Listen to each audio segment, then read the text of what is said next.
It is good to come together for the purpose of co-creating. Do you agree? Yes. You're knowing what you're wanting? Yes. It moves about a bit, yes? Yes. Yes. You are enjoying the contrast of your time and place? Oh, yes, especially that, yes. And here's the big one. Get ready. The answer to this is yes also. Those unfulfilled desires are pleasing to you. Yes? Yes. Oh, you lie. But we want you to come to the place where you can say that and mean it. Because from your non-physical standpoint, you say that and mean that. Because from your non-physical perspective, you know that you are eternal beings, that we all are, that we never get it done. And so, if we are eternal, which means eternal, is there a better word? Always. Then isn't it logical that you cannot be complete? And if you are not complete, since you are eternal, then there will always be another exposure to another contrasting experience which will cause you to give birth to yet another new desire, which, since you just gave birth to it, is not complete. And what we want you to come away from this gathering feeling very powerfully is that exhilarating crevasse, if you will, between having given birth to a new idea, to a new preference, and it not yet being completed, but you're on your way to the completion of it, because it's on the way. It's that on the way crack that is your life. You keep thinking that you want to get through the crack, through the crevasse, and over to the place where the manifestation is complete. And we say, well, you can do that, and you will. You'll get your new house, and you'll get your new car, and you'll get your new lover, you'll get your new stuff. It will constantly come to you, because when you ask, it is always given. But the thing that we really want you to feel is that now you're just going to be standing in another new place with other contrasting experiences, which are going to give birth to another yet new desire, which is still going to be incomplete. So we see so many of you standing in this place where you feel incomplete, but you're unhappy in your incompletion. I will feel so much better when my lover comes. I will feel so much better when my money comes or when my new house comes. And you got to get over that. You got to feel good in the crack. You've got to feel happy in the crevasse of incompletion. And unless you are, then you're going to hold yourself in this negative, annoyed, resistant, irritated, unhappy, incomplete feeling, inadequate, insecure attitude that will prevent what you're asking for from coming to you. Did that just make sense? So you got to be happy in the crack. You've got to be excited about wanting something that hasn't come yet. So you want to get to the place where when people say to you, has that thing you've been talking about come yet? You want to say no, not no. No, it hasn't come yet, which means I'm still alive, which means I'm still adjusting, which means I'm still adjusting my vibration. And what is it that you are adjusting your vibration to? You're adjusting your vibration not from not having this thing you want to having this thing you want. You're adjusting this vibration from being unhappy about not having it to being happy even though you don't have it. Because when you're happy even though you don't have it, then you'll have it. But as long as you're unhappy about not having it, that unhappy is a vibration that holds it away. When you're unhappy about not having it, you're practicing the art of resistance. And when you're resisting, you can't have it. Well, how do I get happy about not having something that I really want? Well, it takes practice. It takes understanding you're eternal. It takes understanding that you're on your way. It takes beginning to enjoy the process. Do you know that if we were standing in your physical shoes, and we often are, and we were on our way to something that is in our mind, we're looking forward to it, we're not there yet, we haven't achieved it yet, we would feel anticipation. We would feel eagerness. We would feel optimism. We would feel enjoyment or pleasure at watching how clever the universe is in organizing a way to give it to us. We wouldn't be beating the drum of it's taking too long. We'd be beating the drum of, well, look at that. Well, look at that. Well, wasn't that interesting? Look how it is unfolding.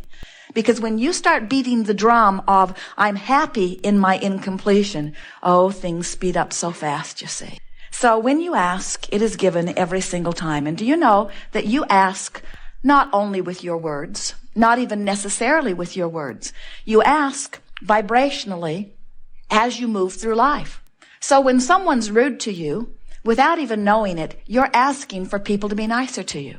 When you're rude to someone, without even knowing it, you are asking or preferring to be nicer yourself. In other words, when you don't have enough money, you want more money. When you are without a relationship, you want a relationship. If you want a relationship, in other words, the contrasting experience is what causes those preferences or desires to be born. Now, this is something that we have not been saying to you very often, not very long. In fact, for many of you, it might be something you have not heard from us yet at all. When you experience contrast, which gives birth to a preference, that preference is, we like to say, lovingly held for you in vibrational escrow. And the reason that is lovingly held for you in vibrational escrow is because in the moment that you give birth to it, the inner being, source energy, God force part of you goes there with it. So now there is a vibrational point of relativity between what you want and what source has come into absolute, utter, instant agreement with, and where you are on the same subject. For example, you're banging around, you go to the mailbox, you get your bills, you don't have enough money to pay your bills.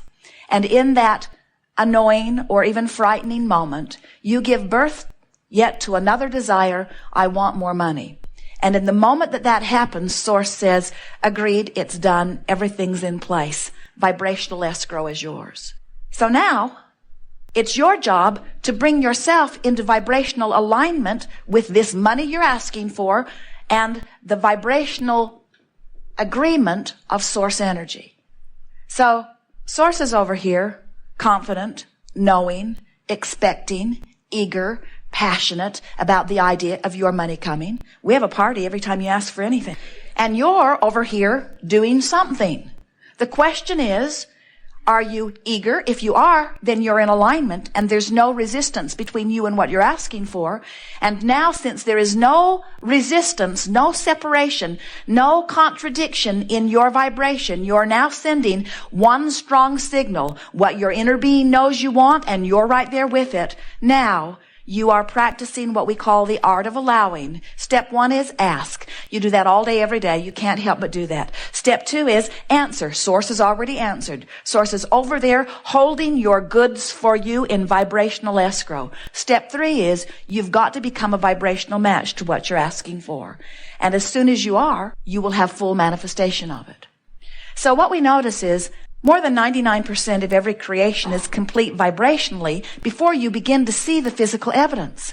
So sometimes what happens is you're well along your way to vibrational alignment, but since the evidence hasn't showed itself to you, you choose to look at the absence of what you want and beat the drum of that, which causes you to move yourself in separation. Every time you feel unhappy about something not happening that you want, you hold yourself apart from the vibrational escrow that's got your name on it. Is this making sense to you? So the key word that we want you to remember or phrase is vibrational relativity. You've got to close that vibrational gap between the vibration of what you want and source that is in agreement with it and where you are practicing your thoughts. So you could say you want to close the gap between your desire and your belief. A belief's just a thought you keep thinking. Or you could say you want to close the gap in your vibration, which means you just can't feel bad about something you want and be in the place of letting it in. As Jerry and Esther are traveling from Phoenix to San Diego, they're always so eager to get over to San Diego. They were there for a month. It was 70 degrees mostly. It got all the way up to 79 degrees one day. They're right on the water. The wind feels wonderful. They can hardly wait to get over there. And as they're traveling from Phoenix across there, it's about 400 miles, they know the journey. They know they have to keep pointing west in the direction of San Diego and keep moving, and that eventually they'll get there. And even though most of that 400 miles they're not there, they don't feel unhappy during the time that they're on their way to where they want to be. And we want you to understand that you've got to do that with all of your journeys. If you're sick, even if you're really sick, You've got to be more joyful on your way to wellness. And we think the reason you're not more joyful on your way to wellness is because you're not sure that you're really on your way to wellness, because the doctor may have told you can't get well from this. This is incurable. And we say, he does not know. He does not understand vibrational relativity. He does not understand, if he's telling you that you've got something that is incurable, he does not understand that the illness caused you to launch a rocket of desire for wellness that Source came into utter and absolute and instant agreement with. And if you'll come into agreement, you'll be well. It is our promise to you. You cannot not be.